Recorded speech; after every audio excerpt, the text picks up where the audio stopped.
සුබ උදෑසනක් හැමෝටම අපි කතා කරානේ ගිය පාර වීඩියෝ එකේදී ගර්භණී අම්මා කෙනෙක් කොහොමද හොස්පිටල් එකට යන්නේ සහ මං ඔයාලට පොරොන්දු වුණා හොස්පිටල් එකට වාට්ටුවට ගියාට පස්සේ සහ ලේබර් රූම් එකේදී ඔයා කොහොමද ක්‍රියා කරන්න ඕනි කියලා කතා කරනවා කියලා. එතකොට දැන් ඔයා නැවතුනේ පහුගිය වීඩියෝ එකේදී වාට්ටුවේ.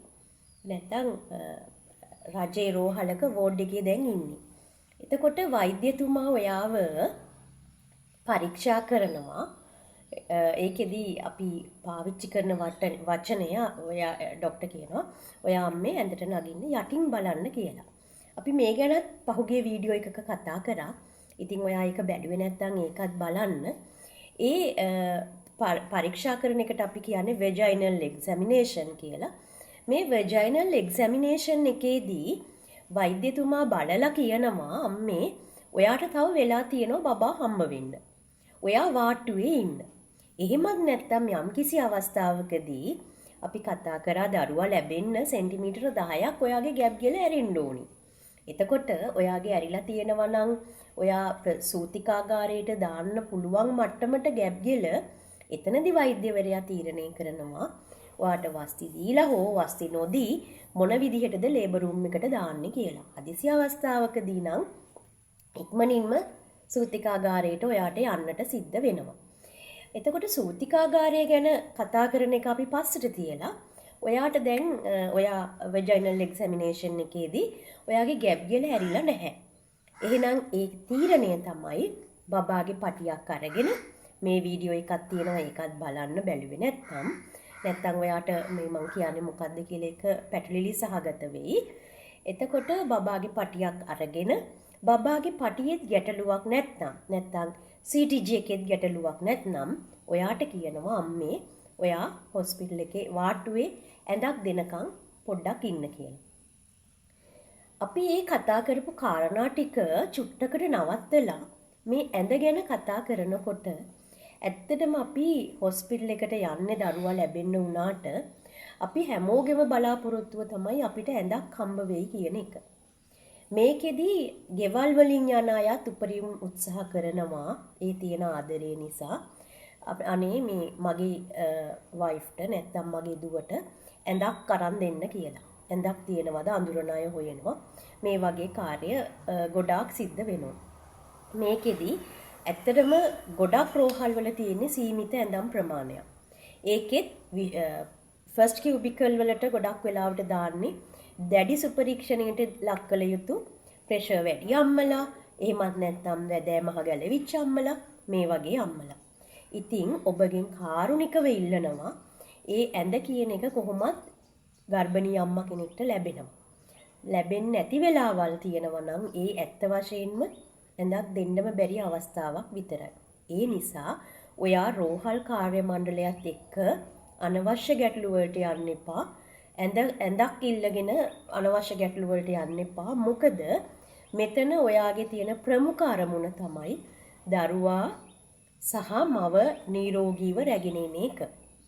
ඉතින් මේ වගේ අනවශ්‍ය කාරණා වලට ගිහිල්ලා අනවශ්‍ය ප්‍රශ්න ඇති කරගන්න එපා. හරි. දැන් ඔයාව වෛද්‍යවරයා පරීක්ෂා කරලා ඇඳක් ලැබුණා.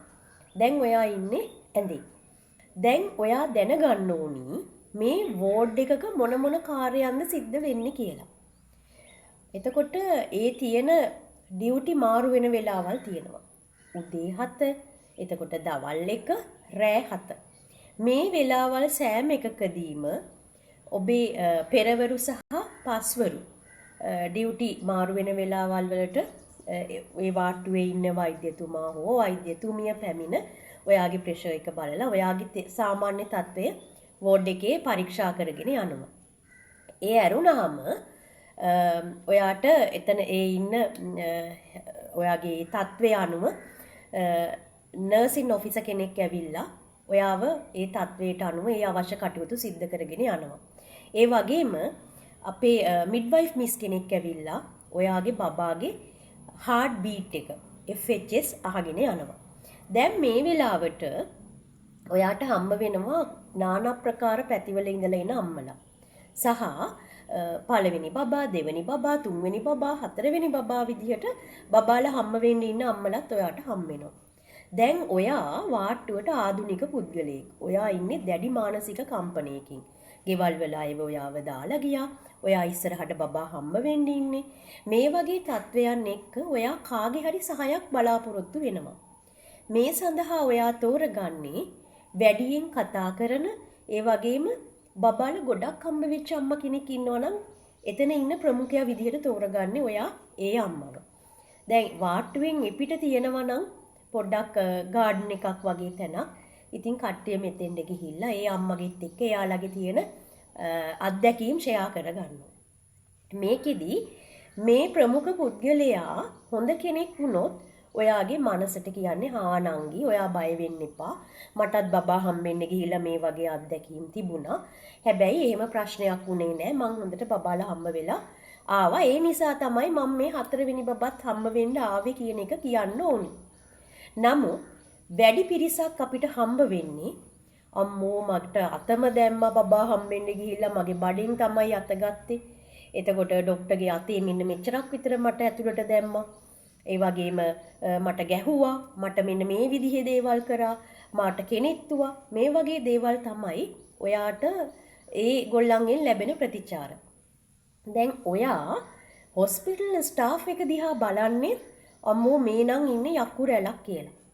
නමුත් ඔයා දැනගන්න ඕනේ දේ තමයි හොස්පිටල් එකේ ඉන්න අයගෙත් බලාපොරොත්තුව ස්ටාෆ් එකෙත් බලාපොරොත්තුව ඔබට සහ දරුවාට ඔබ සහ දරුවා නිරෝගීව ඒ ආයතනයෙන් පිටත් කරන එක.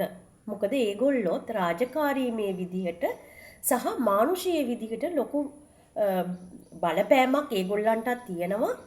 ඒගොල්ලෝ බලාපොරොත්තු වෙන්නේ ඔබගේ අභිවෘද්ධිය පමණයි. ඒ එක එක්කෙනාගේ ප්‍රකාශය කරන විදිහ යම් යම් වෙනස්කම් තියෙන්න පුළුවන්. එතකොට ඔයා යන ප්‍රමුඛ කාර්යය මං කිව්වා වගේ මතක තියාගෙන බබා හම්බෙන එක. ඔයා සතු කාර්යයක් තමයි ඒ ඉන්න අයගේ එක්කෝ ස්ටාෆ් එකේ වෙන්න පුළුවන් නැත්නම් එතන ඉන්න අයගේ තියෙන හිත දිනා ගැනීම ඒක ඔබගේ තියෙන ජීවන කුසලතාවය. හරි. එතකොට ඔයා දන්නවා මේ වාට්ටුවේ අදාළ වැඩ ටික අදාළ වෙලාවෙදි වෙනවා. එතකොට ප්‍රසව හා නාරි වේද වෛද්‍යතුමා ඇවිල්ලා ඔබව බලනවා.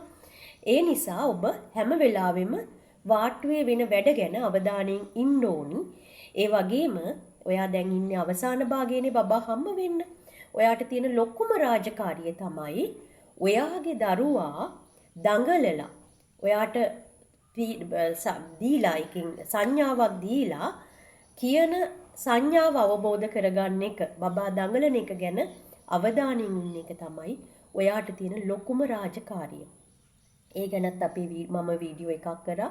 ඒක බැලුවේ නැත්නම් ඒ වීඩියෝ එක ගිහිල්ලා බලන්න. මොකද දරුවා දෙන සංඥාව තේරුම් ගත්තේ නැත්නම් අපිට ඒක දරුවට ලොකු හානියක් වෙන අවස්ථාවක් වෙන්න පුළුවන්. එතකොට ඔයා දකිනවා ලේබර් රූම් එකේ දොර ඇරෙනවා දොර වැහෙනවා.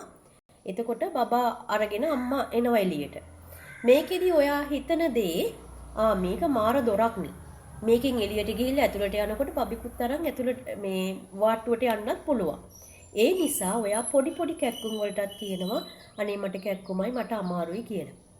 මේකෙදි ඔයා අර කිව්ව විදිහේ ගැප් ගෙල ඩයලේට් වෙන්නේ නැතුව, ඒ ගැප් ගෙල ඇරෙන්නේ නැතුව ලේබර් රූම් එකට ගියොත් ඔයාට අපහසුතාවයටපත් වෙන්න වෙනවා. වගේම එතකොට දරුවා ලැබීමත් ප්‍රමාද වෙනවා. බඩගින්න ඉන්න වෙනවා. මේ වගේ ප්‍රශ්න ගොඩකට මුහුණ දෙන්න වෙනවා. ඒ නිසා ඔබේ ගැප් ගෙල සෙන්ටිමීටර 4ක් 5ක්වත් ඇරිලා තියෙනකොට තමයි ඒක වාට්ටුවේ ඉන්න වෛද්‍යතුමා හෝ තුමිය, එතකොට එතන ඉන්නවා ડોක්ටර් ඉන්නවා, එතකොට SHO ඉන්නවා, රෙජිස්ට්‍රාර් ඉන්නවා, VOJ ඉන්නවා. මේ වගේ ලොකු කාර්ය මණ්ඩලයක් ඔයාගේ ගැන අවධානයෙන් ඉන්නවා. ඒ ඇරුණාම නර්සින් ඔෆිසර්, එතකොට පබ්ලික් හෙල්ත් මිඩ්වයිෆ්, ඒ වගේ තව කාර්ය මණ්ඩලයකුත් ඔබ ගැන අවධානයෙන් ඉන්නේ. ඒ නිසා ඔබ කළ යුත්තේ වාට්ටුවේ ඉන්නකොට ඔබ සහ ඔබේ දරුවාගේ තියෙන ඒ අවදානම් තත්ත්ව අඳුරගෙන ඒ වගකිව යුතු නිලධාරියෙක් මම ඔය කිව්ව කාණ්ඩ වලින් කවුරු හරි මෙන්න මේ විදිහේ තත්ත්වයක් තියෙනවා කියන එක දැනුවත් කරන එක. ඉතින් ලේබර් රූම් එකට දානකොට අපිට ක්‍රියා කරන විදිහවල් ගැන අපි ඉස්සෙල්ලා වීඩියෝ වලට ගියොත් ඔයාට කතා දැනගන්න පුළුවන්. අපි ඊගාව වීඩියෝ එකේදී කතා කරමු ලේබර් රූම් එකට දැම්මට පස්සේ ඔයා මොන විදිහටද ඉන්න ඕනි, මොන විදිහටද හැසිරෙන්න ඕනි, ඒකෙන් වෙන යහපත් ප්‍රතිඵල සහ අයහපත් ප්‍රතිඵල මොනවද කියන එක ඉස්සරහ වීඩියෝ වලදී කතා කරමු.